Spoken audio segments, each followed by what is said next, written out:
System has crashed, so I'll carry on without it. Well, initially, I'll just thank Dr. Khanna for giving me this opportunity to be here and share some thoughts with you. I think I'm one of those unique cardiologists who faced radiation punishment in my life. That was year 1991. I was in England. There were very strict radiation laws there, which are not unfortunately there in our country. So I had radiation punishment, and I had to go the radiation protection course again in 91. I lived again. Very little has changed as far as what we need to do. But remember, it's a unique injury. Unique in the sense that we don't perceive it. Suppose some fire is there, your finger goes, you'll withdraw the hand. There is a knife, your finger goes, you'll withdraw the hand before it cuts you. Radiation is unique. You don't perceive anything till it's too late. That's number one. Number two, by the time you have realized it, nothing can be done about it. It's again too late. Once again, so it has started. Let's carry on with what we have here. So it's both for coronary and cardiac.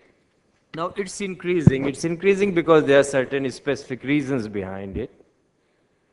And the primary reason is that we are now doing more and more tough and tougher cases, and that's because the patients have high expectations. Our hospital administrators have high expectations, and remember, many of us sitting in this hall, and many of us have this show-off factor. We like to record more and more images and longer images just to show off. It doesn't help. And of course, we are doing more and more procedure. And remember, as far as patients are concerned, they are also undergoing more and more multiple procedures. As I said, it's whatever comes in field, it will be damaged. It's a subcellular damage, and by the time you realize it, it's too late actually. Skin comes first, skin gets damaged. Skin is more concerned with the patients. If you are using, say you are using CTO, never stick to just one single view for a long time to cross the wire. Never hesitate to change the view. Because the skin will bear the brunt, and there are stresses where patients had developed skin necrosis. And only thing that will require is the transplant.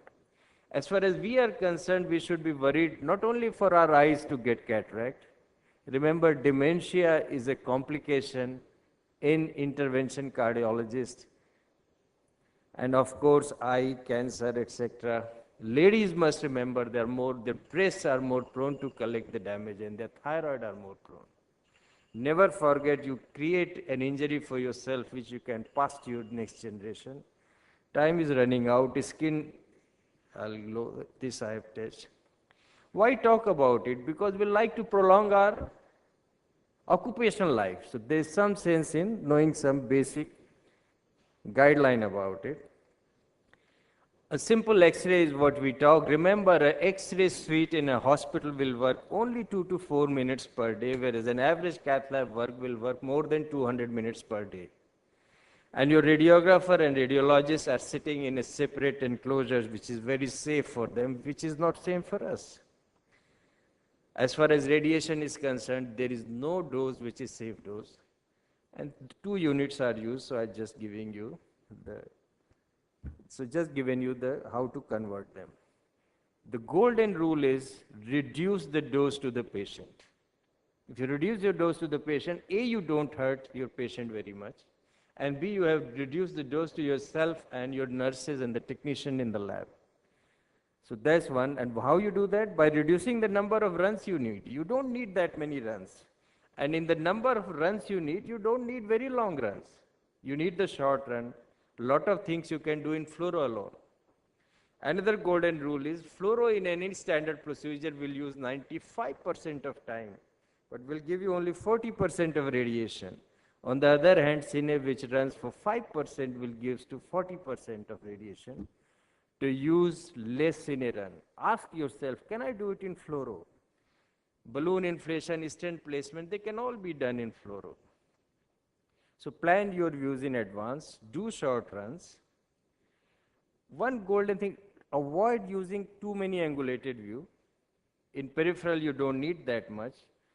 In coronary, remember the LAO caudal is the worst view as far as the operators are concerned, and RAO cranial are easier for operator, but not easy for your patient. Remember that. Can you save the last fluoro run instead of going to record a cine? Remember that.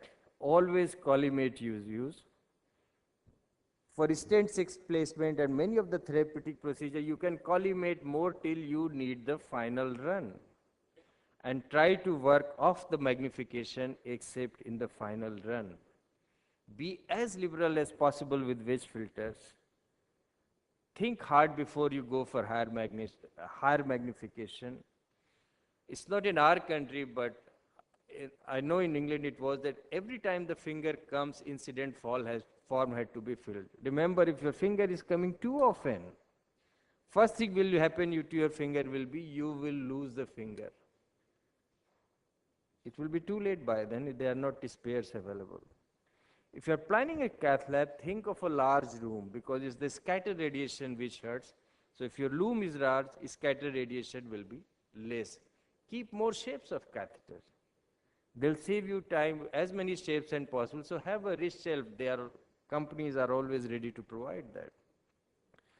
Avoid expert swing and too many angulatory runs. They look good to show off, but very high radiation. So one was time. Second is distance and shielding, in the interest of time. Lead aprons, think of double-sided. I always wear double-sided once they cross over in front. And when you keep them, keep on a curved park place. Never fold them, never keep them in cupboard. So never ever fold your lead apron. Lead glasses, remember, are controversial. They are very controversial issue, very popular, but very controversial. These shields you must use. Almost have a habit of using. Remember, you not only prevent cataract, you prevent dementia. Actually, it's not true in our country, but previous hospital, you have to use eye badge, body badge, and the wrist badge. I hope someday such laws will come in our country as well. As far as patient is concerned, remember a patient who's obese, diabetic, telangiectasia, connective tissue disorder, they're very prone for injuries. Very quickly, some hospitals have guidelines that if the dose is more than 400 milligram, a hospital technician wants the operator 800 milligram more, he's asked, can he stop the procedure? More than 200 milligram, his regulatory authorities are informed. Learn a habit to look at this in whichever cath lab you work. And lastly, if you are teaching a colleague, remember that if you are, never hesitate in teaching a young colleague. He's acting as a shield to you. He's adding a distance to you. Time has run out, and lastly, many of us, like me, if you are practicing in private setup, your practice is less. Think that God has given you some radiation holidays. And my last comment, the time has run out. I wrote a book in 96 it was, and I said, for the young ones, if you can move into the non-invasive cardiology, move to non-invasive cardiology. Life is better off outside the radiation. Thank you. I'm ready for questions.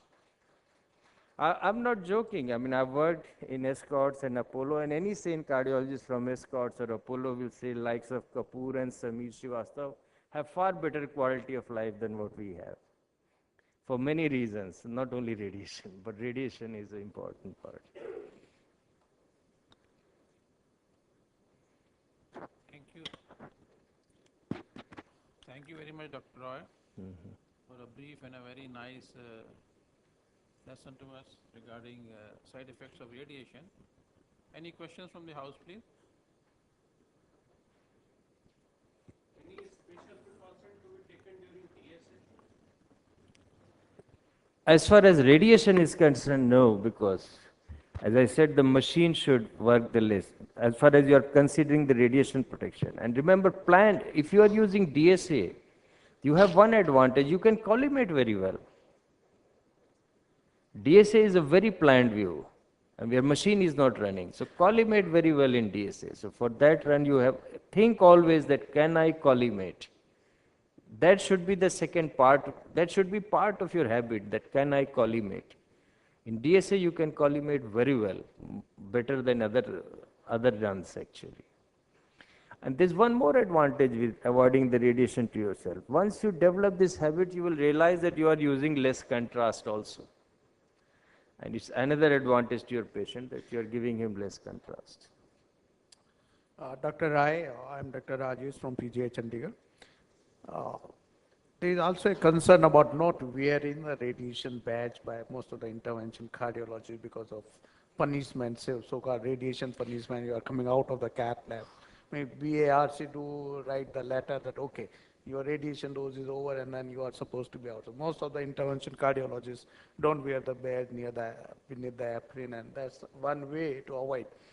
Young intervention cardiology is going to have a lot many years in the practice are prone to an radiation exposure and radiation toxicity during the professional career. So that is a major concern about. Actually, as you said about radiation, unfortunately in our country we are yet to have a sensible law. The radiation badge we wear is useless because it's beneath the lead apron. So body badge has no role for an intervention cardiologist. Unfortunately, we work in a system which does not care for us. If you want to look after yourself, you have to wear an eye badge and a wrist badge. Only time we were allowed not to use the wrist badge was when we were doing a pacemaker and ICD. Other than that, you had to wear the wrist badge also. So the body badge, if you don't be afraid of your bhava authority, because if your body badge is beneath the lead apron, if your body badge dose is high, then there is something wrong in the system. Body badge dose will never go high. Unfortunately in our country we don't get the eye badge and the wrist badge. You say there should be wrist badges. You should wear wrist badges and eye badges. We must be actually I left that system 18 years ago, but you had to wear an eye badge, a wrist badge and a body badge. And for your information, the body badge dose will never be high. I see. Because it's beneath the lead apron. And 0.35 lead apron, double-sided, less than 0.1. How about leadless aprons? I mean, they're now in... Say that again, sir? Leadless. Leadless aprons are now in vogue. You should look Are they same protective? Can I I'm just sorry for the interruption, Mr. Chairman. We have run out of time for this present discussion. We have to move on to the next, and then we have a live case coming up. No, just let him answer this question. see? Can I just?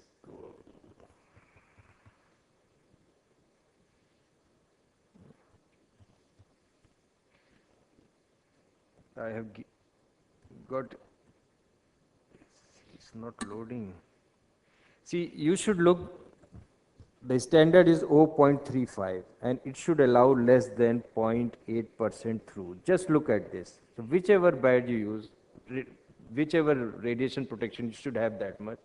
And as I said, it should be double-sided in front. And learn to wear a gonad shield additional. And the thyroid. So my question is, are leadless aprons Just look- similarly protective? If it is allowing, you just look at the specification. 0.8% is all that it should allow through. That's all you should. Thank you. Yeah, we'll